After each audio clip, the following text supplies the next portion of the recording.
আজকে খুব special day because special person coming in Bangladesh. So hi everyone, আসসালামু আলাইকুম। কেমন আছেন সবাই? আলহামদুলিল্লাহ, আমিও খুব ভালো আছি।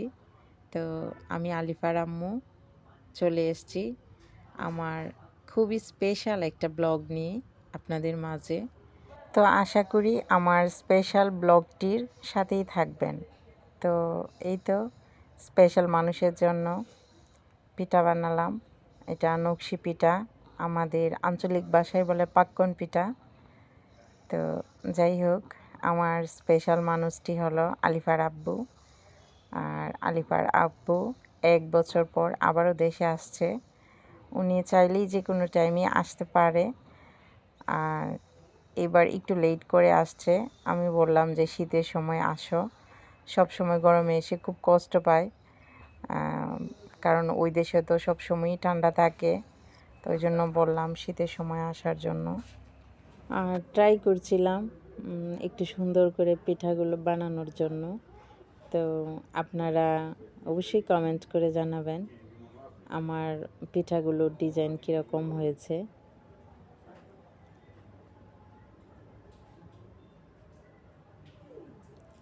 আসলে কাছের মানুষদের জন্য কোনো কিছু করার অনেক আনন্দ আছে। আর বিশেষ করে আলিফার আব্বু অনেক দিন পর দেশে আসছে,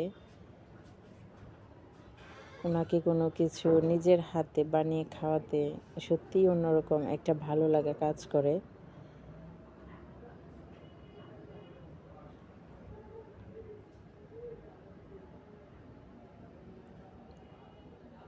আর এই পিঠাগুলো বানাতে অনেকটা সময় লাগে। তো আমি খুব ভোরবেলায় উঠে গেছিলাম ওই দিন, কারণ আজকে অনেকগুলো কাজ আছে। তো পিঠাগুলো আগে বানিয়ে নিব, তারপর বাকি কাজগুলো করব। যারা নকশি পিঠা বানিয়ে থাকেন তারা অবশ্যই জানবেন এই পিঠাগুলো বানাতে অনেকটা সময় লেগে যায়। তো ছোট একটা টিপস আছে আপনাদের জন্য। এই পিঠাগুলো বানাতে যেই খামিরটা তৈরি করা হয়, আপনারা চেষ্টা করবেন খামিরটা যেন নরম হয়, বাট খুব একটা নরম না, একদম হাতে লেগে যায় ওই রকম যাতে নরম হয়, তাহলে পিঠাগুলো একদম নরম হবে। আর খামিরটা যদি শক্ত করে বানান তাহলে কিন্তু পিঠাগুলোও শক্ত হয়। তো এই তো দেখুন, আমি একটা পিঠা তৈরি করে ফেলেছি। আর এই তো একে একে আমি সবগুলো পিঠাই তৈরি করে ফেলেছি। আর এই পিঠাগুলো এভাবে আলাদা আলাদাভাবেই রাখা হয়, তা না হলে উপরের যে ডিজাইনটা আছে ওইটা নষ্ট হয়ে যায়। তো অন্য পিঠাগুলো অন্য জায়গায় রাখা আছে, আপনাদের দেখানোর জন্য আমি এই পিঠাগুলো এইভাবে সাজিয়ে তারপর দেখিয়েছি। তো কেমন লেগেছে পিঠাগুলো অবশ্যই কমেন্ট করে জানাবেন। এই পিঠাগুলো বানাতে বানাতে একদম দুপুর হয়ে গেছে। তো আমরা সবাই দুপুরে খাওয়া দাওয়া শেষ করলাম, আর আলিফাকে একটু রেডি করিয়ে নিলাম, একটা জায়গায় যাব। তো তার জন্য আমার ভাতিজিকে আর ভাতিজির মেয়েকেও সাথে নিব। তো ওদের বাড়িতে গেলাম, আর আলিফা ওদের বাড়িতে গিয়ে পাউডার দেখে সারা মুখে পাউডার মাখিয়ে কি অবস্থা করেছে দেখেন। তো তারপর আমরা রওনা দিয়ে দিলাম। আর এখন যাব আলিফার আব্বুর জন্য দেশি হাঁসের ডিম আর দেশি মুরগির ডিম আনতে। তো আমি যেই জায়গা থেকে আর কি সবসময় এনে থাকি, যার কাছ থেকে, তো ওনার বাড়িতেই যাচ্ছি, দেখা যাক পাওয়া যায় কি না। দেশি হাঁসের ডিম বা মুরগির ডিম কিন্তু সবসময় পাওয়া যায় না, তো ওই জন্য দেখা যাক আজকে পাই কি না। আর জলপাইয়ের আচার দিব, তো ওই জন্য জলপাইও কিনে আনবো। আর এই যে প্রাকৃতিক দৃশ্য গ্রামের, একদম মন ছুঁয়ে যায়। গ্রাম বাংলার এই দৃশ্যগুলি যারা প্রবাসে থাকেন তারা খুব মিস করেন। তো এই যে আলিফা বুড়ি হাঁটতেছে। আমাদের বাড়ি থেকে কিছুটা দূরে পায়ে হেঁটে যাওয়া যায়। এই যে মাছ ধরার অনেক বড় একটা জাল, এটা দিয়ে অনেক মাছ একসাথে উঠানো যায়। তো আলিফা তো একদম মানে এদিক থেকে ওদিক একদম নিজে নিজেই হেঁটে যাচ্ছে। তো আমাদের আশাটা একদম ব্যর্থ হলো, কারণ হাঁসের ডিম, মুরগির ডিম, জলপাই কিছুই পাইনি। হাঁসের ডিম নাকি উনি অন্যদের কাছে বিক্রি করে দিয়েছে। আমারই ভুল হয়েছে, আমি আগে থেকে বলে রাখিনি, ভাবছি পেয়ে যাব। তো যাই হোক, অন্য ব্যবস্থা করা হবে, অন্য জায়গা থেকে নিয়ে আসতে হবে।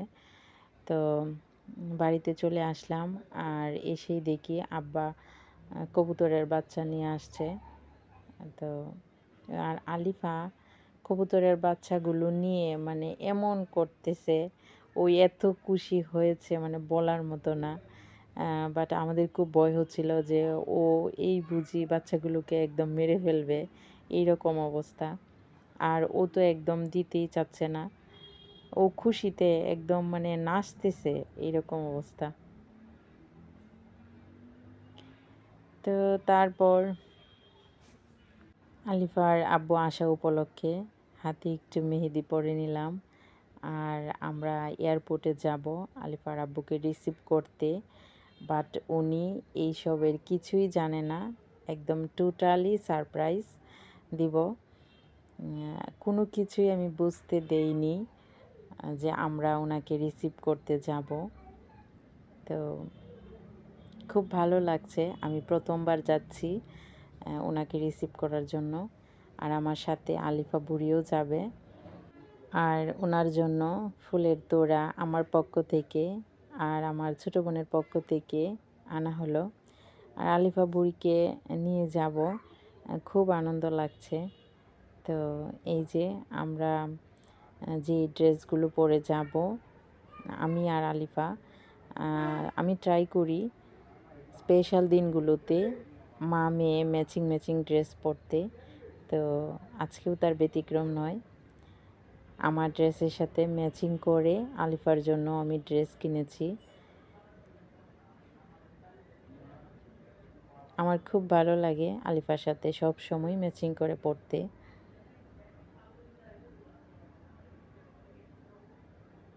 তো আমরা এখন রেডি হয়ে নেব।